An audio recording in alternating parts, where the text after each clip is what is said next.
Hello teachers! Welcome back! Si Tita Judith muna ngayon ang mag-facilitate sa inyo during this session. Okay? Ang matutunan natin sa session na ito ay patungkol sa teaching responsibilities na kung saan nandyan sa inyong handout na ibibigay ni Tita Judith sa inyo. So, proceed tayo doon sa ating unang tatalakayin ay yung teaching responsibilities. So, ano ba ang mga teaching responsibilities ng isang Sunday school teacher? Alright, sabi dyan, be prepared. So, kailangan natin maging handa. So, dapat handa ka. Okay, ano bang dapat ihanda? Yung material mo. Okay? Dapat alam mo yung material mo. Tapos, dapat alam mo kung ano yung format in advance. Ano yung format? Example, kung ano yung unahin mo. What you're doing first. Ano yung unahin mo? Ano yung pangalawa mong gawin? Ano yung pangatlo mong gawin? And approximately, how long, no? Hanggang anong oras matapos yung activity na inyong ipapagawa sa inyong mga kiddos, sa mga bata.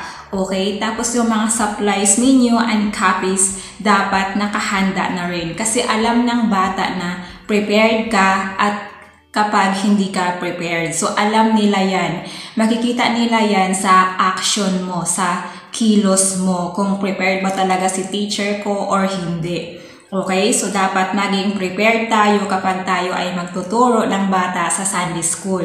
Alright? Pangalawa is arrived early. So, dumating ng maaga, wag late.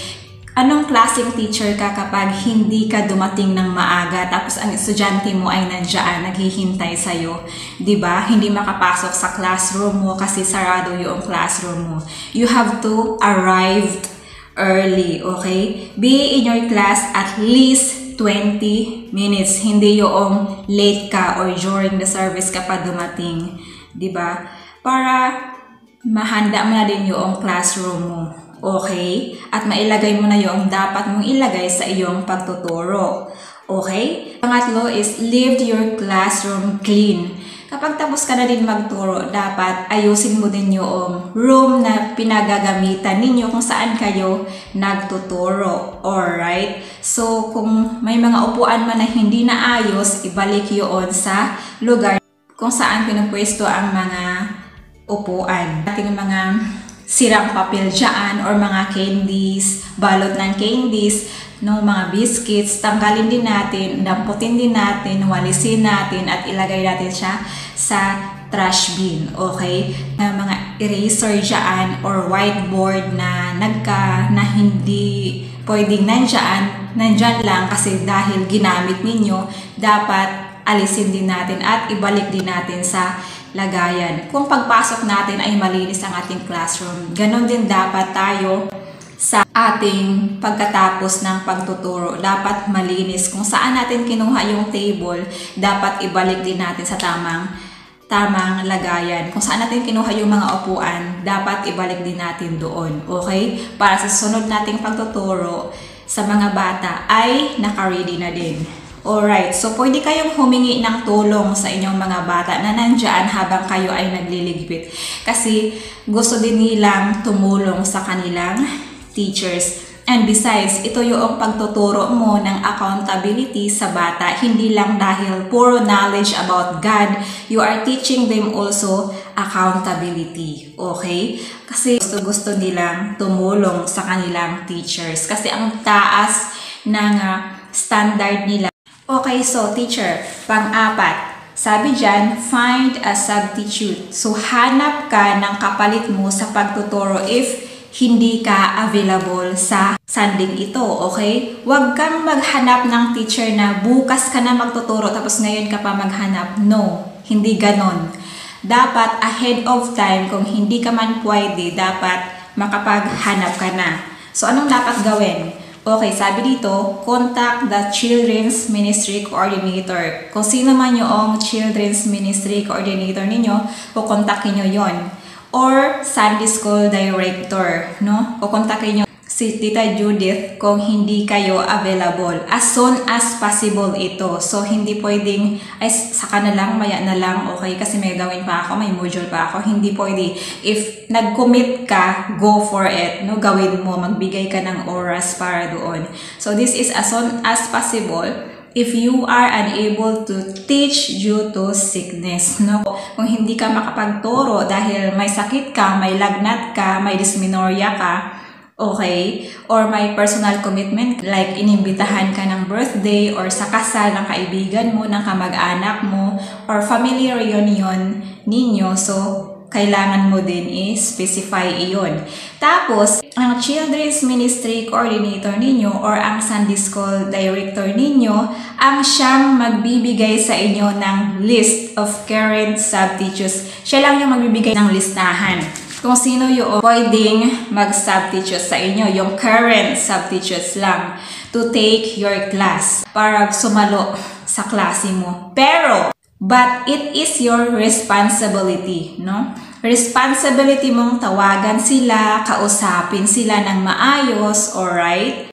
Dahil ikaw yung advisor dyan, ikaw yung nakatuka dyan. Responsibility mong tumawag sa kanila and make arrangements, no? You need to inform your substitute that you're teaching on and re-contact and confirm sa inyong Children's Ministry Coordinator, Sunday School Teacher. Kukontakin mo siya uli, i-confirm mo na okay si ganito sa akin, nakapag-usap na kami na siya yung magtuturo, okay, for this week. Alright? So, kailangan natin, hindi pwedeng ay, ako na nga lang, lahat sa salo, hindi pwedeng ganon. Kailangan mong may list kayo for sino yung mga nakatuka ng magtuturo. Okay, mag-swap muna kayo ng schedule.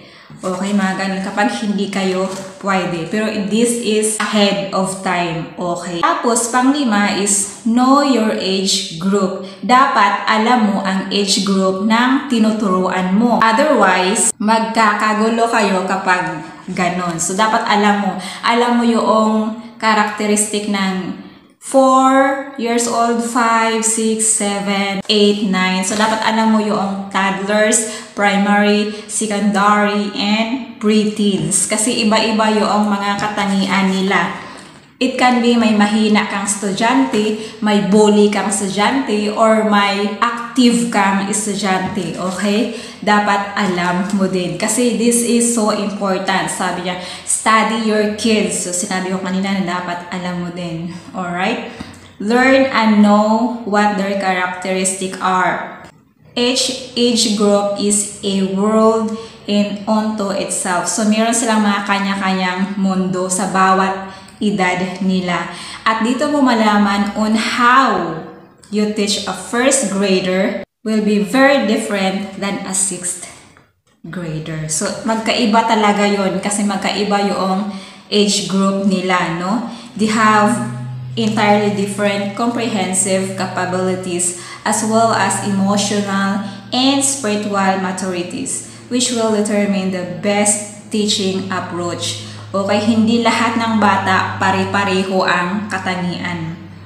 You have to know kung saan ka magtuturo, kung paano mo sila ituro, okay? Hindi pwedeng magkapareho ng edad na pareho lang din yung ituturo mo. Kasi may mali-left out kang estudyante. Kapag magturo ka ng pang-preteens, pang-secondary, tapos yung mga student mo ay toddlers or di kaya primary, di ba? So, mahirapan kang mag-adapt sa kanila ngayon. At mahirapan din silang makinig sa inyo. Kasi hindi kanila maintindihan. Ano kaya yung sinasabi ni teacher? No? Kaya may possibility kasi hindi sila makinig, gumagawa sila ng sariling world. Okay? Ng sariling gusto nilang gawin. Okay? Laro sila ng laro dyan sa paligid mo habang ikaw ay nagtuturo. Okay? Hindi ganon. Dapat alam mo kung ano yung age group ng mga tinuturoan mo. Okay, so pang-6, sabi dyan, stay humble and teachable. Okay, manatili tayong magpakumbaba bilang Sunday School teachers. Alright? At teachable tayo. Yung tayong madali tayong turuan. Okay? Kapag i-correct tayo ng ating co-teachers, dapat open heart tayo na willing tayong tumanggap ng correction. Hindi yung, ay, ayoko na nga magturo dahil sinabihan niya ako na ganito, ganyan. Hindi ganon. Alright? Never allow yourself. Yun yung ang tandaan nyo.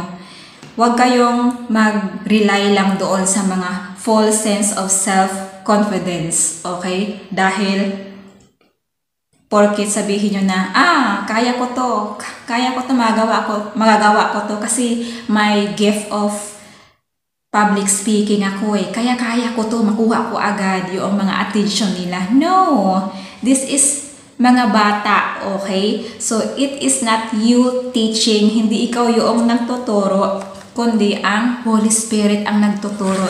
Sadyang ginamit ka lang para magturo sa mga bata. Pero, hindi talaga ikaw ang nagtuturo. Ang talents mo, ang ideas mo, and very words are from the Lord. No, lahat ng yon ay galing sa Panginoon. Kung wala ang mga yon, hindi ka naman talaga makapagturo eh. Okay? Kung wala ang mga yon, hindi ka talaga makapagturo. So, tandaan po natin mga teachers, we are to always give glory to the Lord. Ibalik natin ang glory sa Panginoon at hindi natin sariliin. Okay? Hindi tayo worthy na tumanggap ng glory on our own, kundi ang Panginoon. Alright? And that should be our motive. No? Sa pagtuturo, dapat yun yung motibo natin na ibigay ko talaga ang best ko para sa Panginoon at hindi para nandiyan yung Prince Charming ko or kung sino man ang nandiyan para masabi niya, wow, proud ako na siya yung teacher ng Sunday School. No! Okay? Dapat ang motive natin sa pagtuturo ay bring glory sa Panginoon. Hindi lang dahil sa how smart are we or how talented are we, diba? Hindi ganon. Or hindi lang dahil sa, ay ako ang nakatuka ngayon kasi wala yung original na teacher so akin to, this is my show. No! Hindi mo show yan, kay Lord yan, okay? If ang motive mo sa pagtuturo ay hindi ayon sa kalooban ng Diyos dahil gusto mo lang magpapansin o dahil nandyan nga ang Prince Charming mo, huwag ka na lang magturo at huwag ka na lang mag-commit kung yon yung motibo mo. If hindi naman tama ang puso mo sa pagtuturo, if may conflict ka man sa bahay ninyo or sa mga kasamahan mo, huwag ka magturo. Okay? Kasi kaluluwa yung tuturuan mo. And God will be using you to teach them. Okay? So, huwag kang magturo. Hindi porket na, ay, matatago ko to sa kanila. Hindi. Okay? Hindi. Matatago mo nga yan sa amin, sa mga kasamahan mo. Pero hindi mo yan matatago sa mata ng Diyos. God is watching. Okay? Tapos, proceed tayo sa building relationship with your students. Building relationships with your students, nandyan po sa inyong pangalawang handouts na ibibigay sa inyo ni Tita Julie. Okay, ang sabi dyan, an important aspect of your position as a teacher is your relationship with the children. As you become familiar with the children in your class and build personal friendships with each one, you will notice other benefits stem from bonding with your students. Greater classroom control, less disciplinary problems, greater and deeper times of sharing and learning. You may also find that the children are more enthusiastic and inspired by the study of the Word of God, and in turn, so are you. So, importante na may relationship ka sa mga bata na tinuturuan mo. Importante yun bilang teacher or Sunday school teacher. Alright? Tapos, malilis na yung, magkakaroon kasi kayo ng bonding, di ba? So, malilis na yung mga disciplinary problems, okay? Hindi na mahirap mag-set ng classroom rules, alright? Hindi na mahirap patahimikin yung mga estudyante mo kasi aware na sila na friend kayo, Alright? So, madali na sa'yo yun. Okay? Kung may sasawayin ka man, makikinig na agad sa'yo yun. Alright? Kasi may relationship na kayo. You are building a relationship with your students. So, greater classroom control na. Meron ka ng control. Unless na mga problemas. Okay? And meron na kayong deeper times of sharing and learning. So, ganun ka din. Okay? Masigasig ka na din. Masigasig yung estudyante mo, pati naman ikaw. Okay? Meron mga ilang suggestion dito on how you can build deeper and closer relationship sa inyong mga estudyante. Okay, yung una, panalangin. Pray. So, kailangan natin ipanalangin ang bawat estudyante na in-entrust sa atin ng Panginoon. At tandaan din ninyo yung pangalan ng bawat estudyante ninyo. Hindi pwedeng may favoritism ito. Okay? Dahil magkaroon ng low self-esteem ang mga estudyante mo kapag mayroon kang favoritism. Kaya dapat wala yon. So, pray for specific concerning particular children sa inyong klase. Alright? Tapos, manunotice mo yung isang bata na seeming sort of down. No? Bakit siya down? Tignan. So, pray for that child specifically. Okay? Kailangan mong ipanalangin. Tapos, mayroong isang bata na was very wound up, trouble paying attention, no? Hindi mo alam kung anong pinagdadaanan niya. It can be sa bahay nila, no? Or sa school. So, you have to pray kung paano mo siya i-minister din. Alright? Isipin mo ngayon kung believers ba parents niya. Isipin mo, bakit ba siya nagkaganito? Hindi naman ikaw yung mag-direct niyan eh. Yung spirit mismo ang magli-lead sa'yo sa mga ganyang bagay. Manalangin ka lang. Ang trabaho mo lang bilang Sunday School teacher is manalangin sa bawat students na meron sa'yo. Sa bawat maliliit na bulinggit na in-entrust sa'yo ng Panginoon. You have to pray for them. Okay? Pangalawa is learn their names. Dapat alam mo ang pangalan nila. No? Dapat matutunan mo ang mga pangalan ng bawat estudyante mo. Okay? Tapos, ang Lord naman ang magbigay sa'yo ng quicken memory eh. Okay na. Uy, ganito pala, ganito pala yon. Okay? Hindi lahat ng oras na ma-memorize natin, pero God does. Okay? So, number 3, learn something new about each child. Ano ang bago sa bawat bata? Dapat alam mo din kung ano yung bago sa kanila. No? Kung ano yung mga isi-share nila, kailangan makinig lang, okay? Tapos kung ano yung heartily na sinasabi nila sa'yo, nandiyan ka, okay? Sinishare nila yan sa'yo dahil confident na sila sa'yo, okay? Natanggalan ba sila ng ngipin, ganun, or meron ba silang sipon or ubo, mga ganun. Kailangan mo din tanungin, okay? Kung ano yung naranasan nila last time, kung nagkasakit sila last time, tapos nandito na sila sa Sunday School, so, kumustahin mo din sila. Yan yung ang trabaho ng teacher. Okay?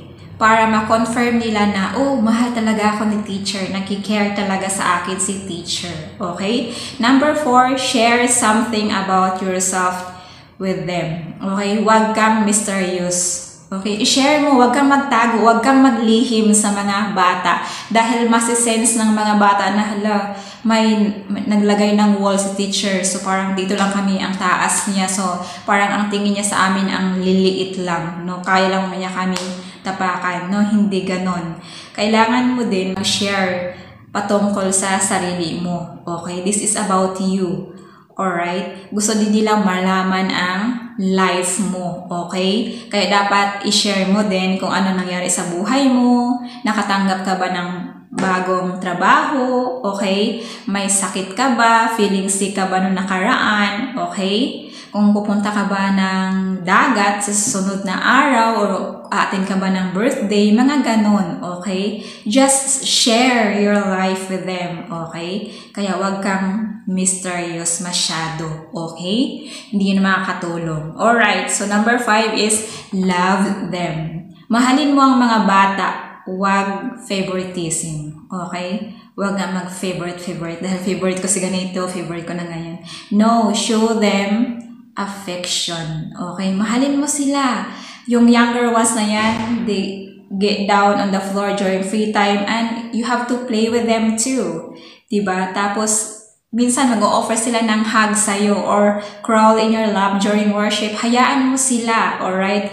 Kasi sila yung mga toddlers. Sila yung nagsisik, naglulong to be close sa kanilang teacher. Gusto nilang maging close sa kanilang teacher. So, make yourself accessible to them, okay? Yung mga older kids natin, yung mga secondary or preteens, yun, they are become more inhibited with open displays of affection. So, ang part mo lang doon ay yung pagiging tapat mo, sincere ka and personal attention mo sa kanila. Yun lang yung maibigay mo. Upuan mo lang sila dyan sa tabi, tapos ask them, no? Kung ano yung problema nila. Ganon. Kung ano yung maitutulong mo, okay? So, number 6 is personalize your ministry. So, paano ba i-personalize yung ministry natin? So, go an extra mile and step outside the classroom. Huwag ka lang puro turo sa loob ng classroom mo. Labas ka din. Kung kapitbahay mo yung estudyante mo, puntahan mo siya, okay? Kung hindi siya naka-attend ng klase nung nakaraan, puntahan mo siya and maglagay ka lang ng note na, we missed you, okay? Tapos, kung may mga birthday man, pwede kang mag-send ng card sa kanila or happy birthday. I guess hindi na yan uso ngayon. So, ang uso ngayon, nasa messenger na, di ba? Kapag may messenger yung parents ng estudyante mo or yung estudyante mo mismo, so pwede kang mag-message doon na happy birthday, okay? If feel mo sa kanila na nandiyan ka para sa kanila, kahit na sa sobrang busy mo, you have time pa din para sa kanila, alright?